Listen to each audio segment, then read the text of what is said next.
The human voice. It's the instrument we all play. It's the most powerful sound in the world, probably. It's the only one that can start a war or say, I love you. And yet many people have the experience that when they speak, people don't listen to them. Why is that?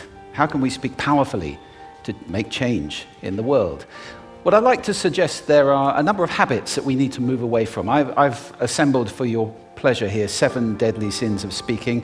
I'm not pretending this is an exhaustive list, but these 7, I think, are pretty large. Habits that we can all fall into. First, gossip. Speaking ill of somebody who's not present. Not a nice habit, and we know perfectly well the person gossiping 5 minutes later will be gossiping about us. Second, judging.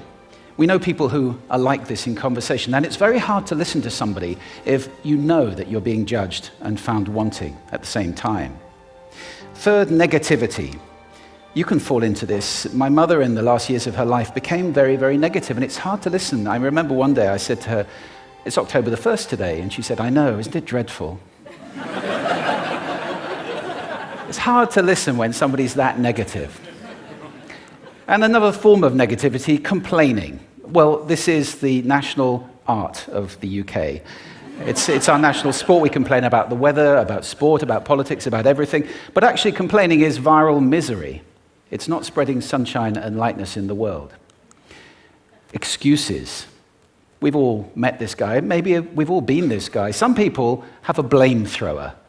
They just pass it on to everybody else and don't take responsibility for their actions. And again, hard to listen to somebody who's being like that. Penultimate, the 6th of the 7, embroidery, exaggeration. It demeans our language, actually, sometimes. For example, if I see something that really is awesome, what do I call it? And then, of course, this exaggeration becomes lying, out and out lying, and we don't want to listen to people we know are lying to us.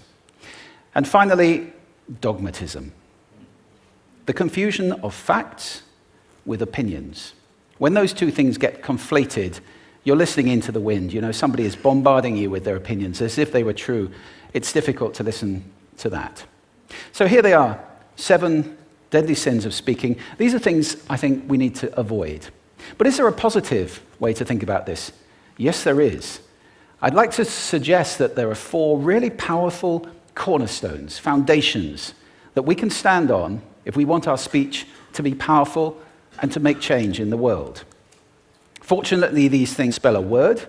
The word is hail, and it has a great definition as well. I'm not talking about the stuff that falls from the sky and hits you on the head. I'm talking about this definition, to greet or acclaim enthusiastically, which is, I think, how our words will be received if we stand on these 4 things. So what do they stand for? See if you can guess.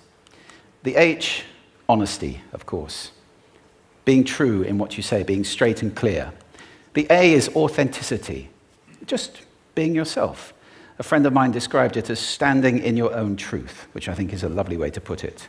The I is integrity, being your word, actually doing what you say, and being somebody people can trust. And the L is love. I don't mean romantic love, but I do mean wishing people well.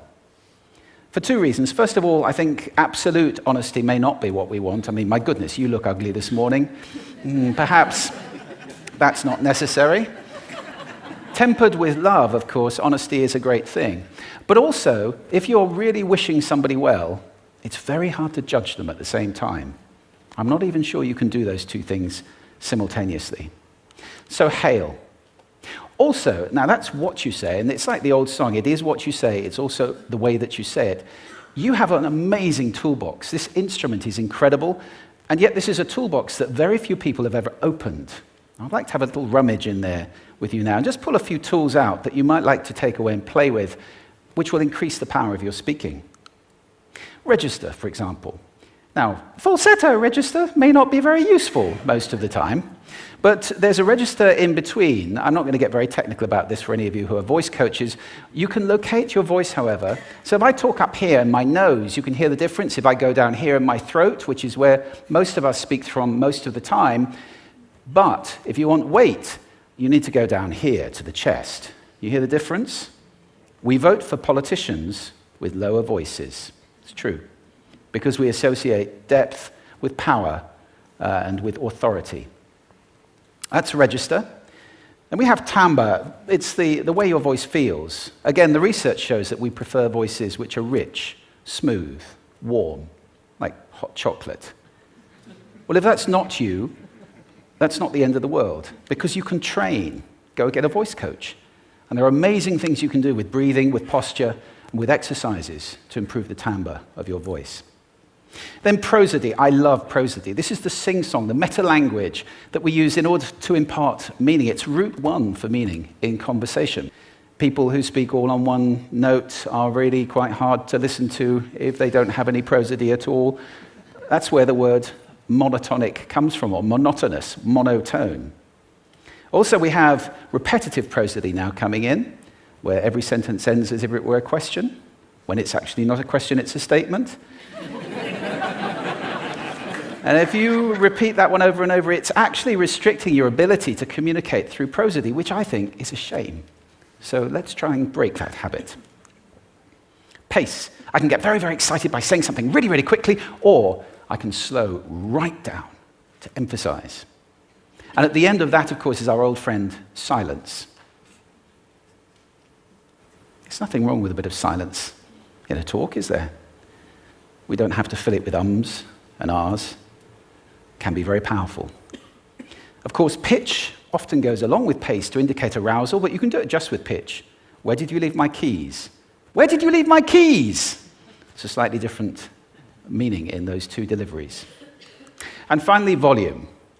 I can get really excited by using volume, sorry about that if I startled anybody, or I can have you really pay attention by getting very quiet. Some people broadcast the whole time. Try not to do that. That's called sodcasting. Imposing your sound on people around you carelessly and inconsiderately. Not nice. Of course, where this all comes into play most of all is when you've got something really important to do. It might be standing on a stage like this and giving a talk to people. It might be proposing marriage, asking for a raise, a wedding speech, whatever it is. If it's really important, you owe it to yourself to look at this toolbox and the engine that it's going to work on. And no engine works well without being warmed up. Warm up your voice. Actually, let me show you how to do that. Would you all like to stand up for a moment? I'm going to show you the 6 vocal warm-up exercises that I do before every talk I ever do. Anytime you're going to talk to anybody important, do these. First, arms up, deep breath in, and sigh out, like that. One more time. Very good. Now we're going to warm up our lips, and we're going to go bop, bop, bop, bop, bop, bop, bop, bop. Very good. And now, just like when you were a kid. Now your lips should be coming alive. We're going to do the tongue next with exaggerated la, la, la, la, la, la, la, la, la. Beautiful. You're getting really good at this. And then roll an R. That's like champagne for the tongue. Finally, and if I can only do one, the pros call this the siren. It's really good. It starts with we and goes to or. The we is high, the or is low. So you go wee, or, wee. Fantastic. Give yourselves a round of applause. Take a seat. Thank you. Next time you speak, do those in advance. Now, let me just put this in context to close. This is a serious point here. This is where we are now, right? We speak not very well into people who simply aren't listening in an environment that's all about noise and bad acoustics. I have talked about that on this stage in different phases. What would the world be like if we were speaking powerfully to people who are listening consciously in environments which were actually fit for purpose? Or to make that a bit larger, what would the world be like if we were creating sound consciously and consuming sound consciously and designing all our environments consciously for sound? That would be a world that does sound beautiful, and one where understanding would be the norm. And that is an idea worth spreading. Thank you.